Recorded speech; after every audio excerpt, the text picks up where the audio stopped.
rendez-vous d'Alfred Hitchcock, raconté par Serge Sauvion. Aujourd'hui, l'autoroute du Nord de Jenny Jacobson.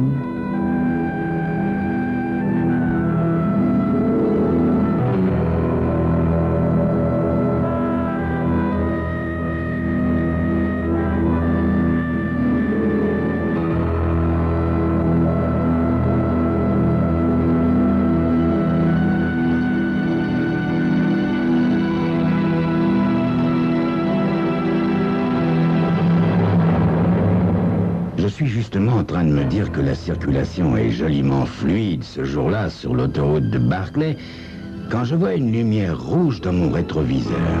Une lumière étincelante, éclatante. L'espace d'un instant, je crois que c'est le soleil parce qu'il est tard dans l'après-midi et que la boule orangée n'est pas loin de la ligne d'horizon. Mais a-t-on jamais vu le soleil accompagné d'un hurlement de sirène? Non, n'est-ce pas? Quand le policier se penche à ma portière, j'ai déjà sorti mon permis de conduire. Il le prend, le considère pendant quelques secondes avec l'air d'un aigle en train de contempler un mulot, puis il me le rend avec un sourire poli. Je suppose que j'étais un peu au-dessus de la vitesse limite, dis-je. Voyez-vous, j'habite à une vingtaine de kilomètres d'ici, sur Chester Avenue. J'essayais de couvrir le maximum de distance avant que l'autoroute soit trop embouteillée. Vous savez ce que c'est, hein, avec la sortie de l'usine d'aéronautique. J'ai la très nette sensation que le policier n'accorde pas une attention très soutenue à ce que je lui raconte. Ses yeux noisettes, derrière des lunettes à monture d'acier, inventorient l'intérieur de ma voiture comme s'il cherchait quelque chose de précis. Depuis combien de temps roulez-vous sur l'autoroute de Barclay? Demande-t-il soudain. Pas loin de 15 ans, dis-je. En fait, depuis qu'on l'a construite, je crois bien. Non, monsieur, fait l'agent. Non, ce que je voulais dire, c'est depuis combien de temps roulez-vous sur cette autoroute aujourd'hui? Vous venez juste de la prendre? Ah, non, dis-je aimablement. Non, je l'ai prise à l'entrée de Dover Avenue, à 15 kilomètres de là environ. Je lui adresse un petit sourire penaud et j'ajoute « J'espère n'avoir enfreint aucune loi, monsieur l'agent. S'afficherait par terre 20 ans de conduite sans une seule contravention. » L'agent ne fait aucun commentaire. Je me demande même s'il m'a entendu, tellement il a l'air profondément absorbé par l'examen de ma voiture. « Limousine bleu foncé ?» dit-il un peu comme s'il se parlait à lui-même. Oui, c'est exact, dis-je. Bleu foncé, c'est ce qu'on appelle bleu nuit, je crois, presque bleu noir. Ses yeux quittent la carrosserie pour revenir vers l'intérieur de ma voiture. La radio est en train de ronronner sur un air de musique douce. Est-ce que votre radio marchait tout le temps? Me demande le policier. Si ma radio marchait tout le temps? Ah, vous voulez sans doute parler du bulletin d'information, monsieur l'agent. Oui, j'ai entendu. Le hold-up de la First Trust Bank à Eastgate. C'est ça, non? Hein? Vous voulez que je vous dise un travail lamentable. Un coup à la petite semaine. De vrais amateurs, ces voyous seulement. Il y a pas mal d'affaires de ce genre dans le coin en ce moment, hein? Tout en m'écoutant, ou en faisant semblant de m'écouter, il examine le tableau de bord. Vous voulez bien ouvrir votre boîte à gants, monsieur? Mais bien sûr, monsieur l'agent. Je me penche pour appuyer sur le bouton et le volet s'ouvre avec un petit bruit sec. À l'intérieur, des cartes routières, des clés, des mouchoirs en papier, des bonbons à l'amande. Bref, un contenu si classique, si innocent, que je me sens aussitôt la conscience d'un petit saint. Mais visiblement, il n'est pas en train de me pousser d'auréole puisque le regard du policier se fait légèrement plus soupçonneux. M'en permettez que je contrôle sous les sièges? Mais je vous en prie, monsieur l'agent, faites donc comme chez vous. Il procède alors à un examen minutieux, d'abord à l'avant, puis à l'arrière. Enfin, il ressort et referme la portière.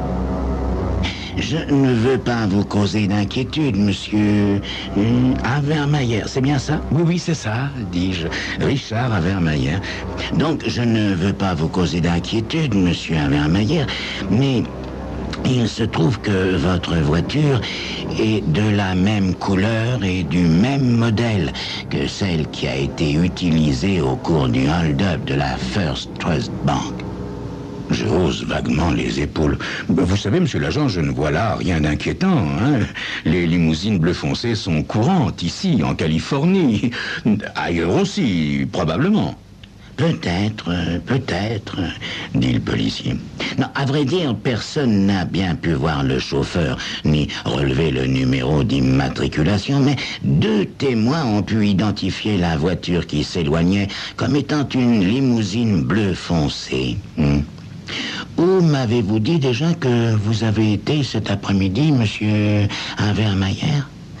Eh bien, je travaille à la Renard Paper Box. C'est à une vingtaine de kilomètres au sud d'ici, voyez-vous. J'ai quitté mon travail il y a environ 30-35 minutes. Et votre itinéraire? Je veux dire, quelle direction avez-vous prise?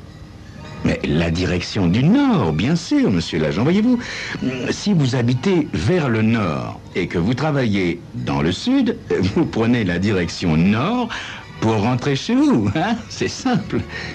Cette explication, d'une logique irréfutable, n'a pourtant pas l'air d'impressionner outre mesure le policier. Il me regarde par-dessus la monture de ses lunettes d'acier et demande « Mais, entre-temps, vous avez quand même quitté l'autoroute pour faire des courses ou quelque chose comme ça, non ?» Je hoche négativement la tête avec l'air désolé de celui qui aimerait bien répondre oui pour faire plaisir, mais que sa conscience pousse hélas à dire la vérité, quitte à décevoir. Eh bien non, monsieur l'agent, non, tel que vous me voyez là, je suis en train de rentrer chez moi en ligne droite, comme une flèche. Voyez-vous, j'ai pour principe de ne jamais dévier de ma route, sauf si c'est une question de vie ou de mort, bien entendu. De la maison au travail et du travail à la maison, 5 jours par semaine. Eh oui, je mène une vie aussi parfaitement réglée qu'une pendulette suisse. Le policier a un petit sourire d'excuse. J'espère que vous ne m'en voudrez pas d'insister, monsieur Havermeyer, mais j'aimerais simplement tirer ceci au clair, voyez-vous. Après avoir quitté votre travail à la Renard Paper Box, vous avez vraiment pris directement l'autoroute en direction du nord? Mais oui, lui dit. Oui, directement. Bien, bien. Mais de là à l'endroit où nous nous trouvons maintenant, vous êtes resté tout le temps sur l'autoroute?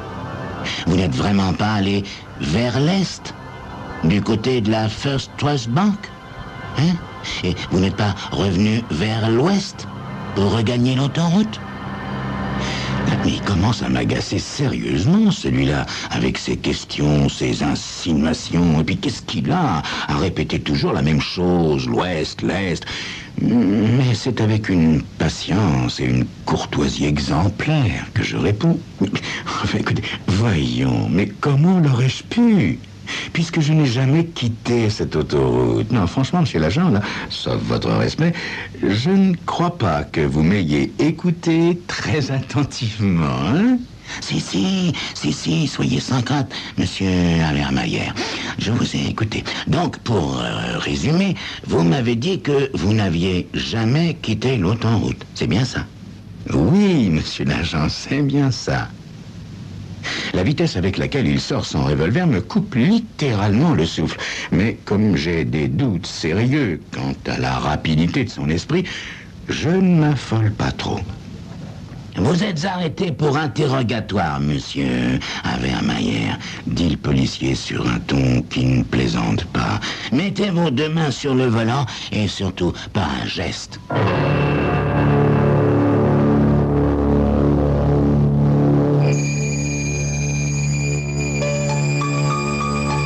Qu'est-ce qui a bien pu persuader le policier que Richard Havermeyer est en train de lui mentir?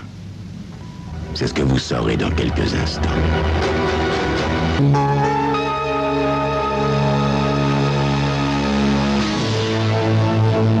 Évidemment, vu la tournure que prennent les événements, il ne me reste plus qu'à obéir.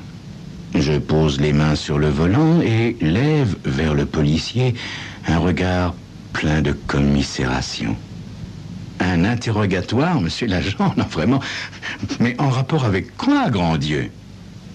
Avec le hold-up de la First Trust Bank, monsieur Havermeyer. Alors là, monsieur l'agent, permettez-moi de vous dire que vous êtes en train de commettre une très très grave erreur. Non, mais il y a eu pas mal d'arrestations injustifiées récemment. Là. Vous ne voudriez tout de même pas que votre nom soit mêlé à quelque chose de ce genre, n'est-ce pas? Cette hypothèse n'a pas l'air de l'inquiéter le moins du monde. Alors, il a le visage si fermé, le regard si buté que ça lui donne presque l'air d'un bulldog. Il s'éloigne de la portière d'un pas pesant. Monsieur Havermeyer, sortez de la voiture, je vous prie, les deux mains sur la tête. Non, mais j'imagine que vous allez jeter un coup d'œil derrière, dans le coffre, dis-je, tandis qu'il ouvre la portière de mon côté. Mais si j'étais vous, monsieur l'agent, je remettrais cette petite formalité à plus tard. Pas de réponse. Je n'insiste pas. Avec un revolver dans les côtes, ça n'aurait pas été très malin. Alors, sur son ordre, je me baisse et j'ouvre le coffre, laissant apparaître une roue de secours, un cric, une vieille couverture écossaise et un sac de sport absolument vide.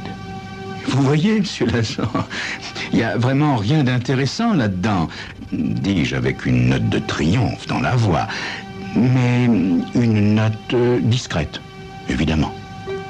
L'autre, l'air toujours aussi buté, fait celui qui n'a rien entendu.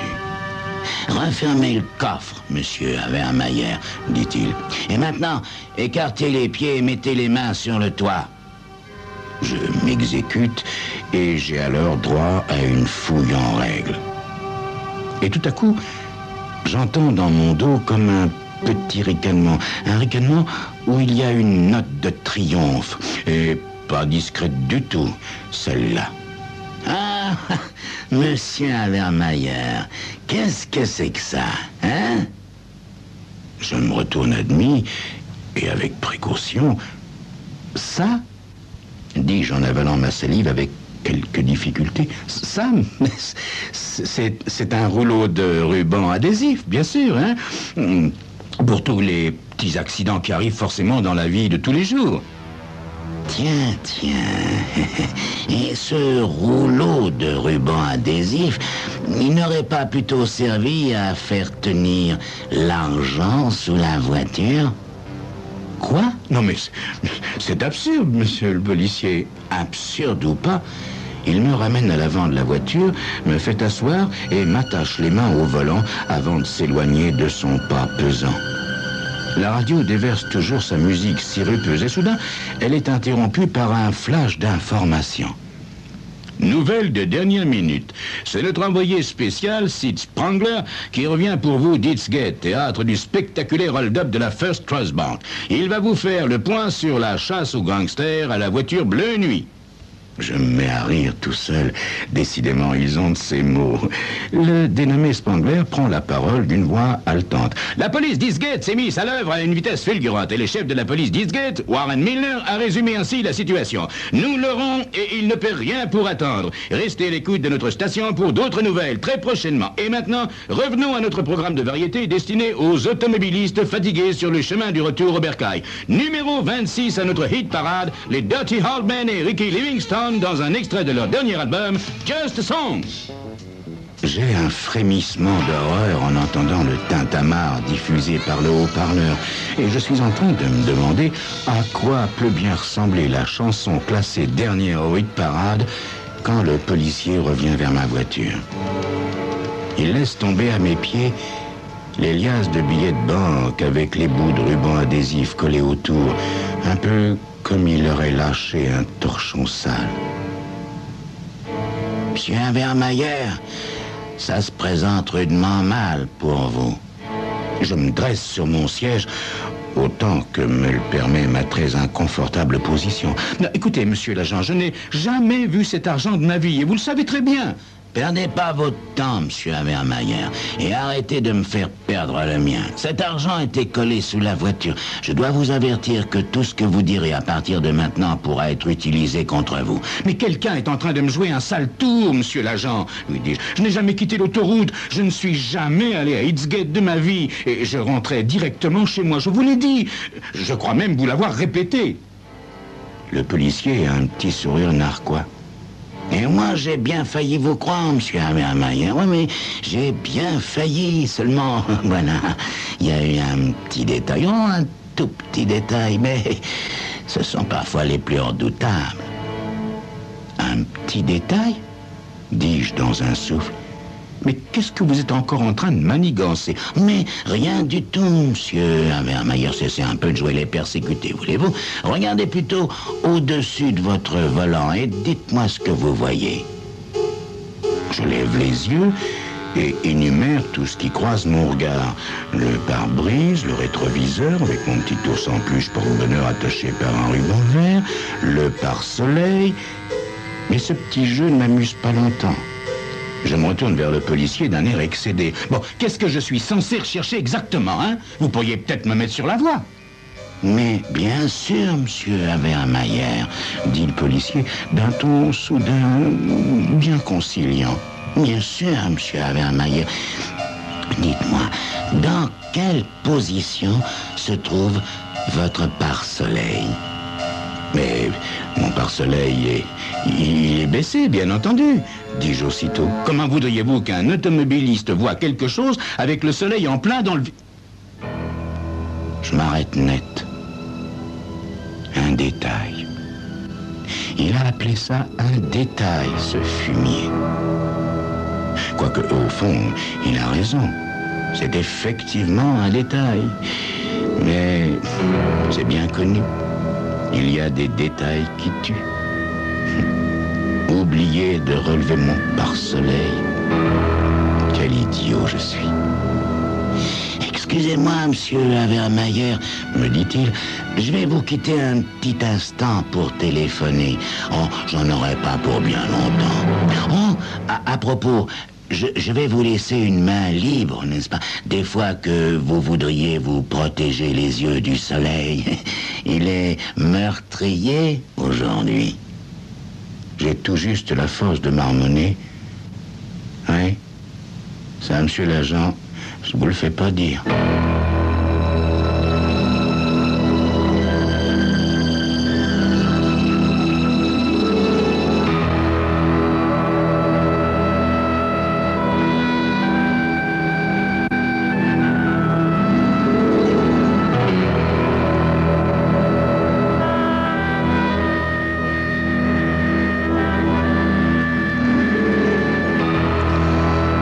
Crime Story, les rendez-vous d'Alfred Hitchcock racontés par Serge Sauvion. Aujourd'hui, l'autoroute du Nord de Jenny Jacobson.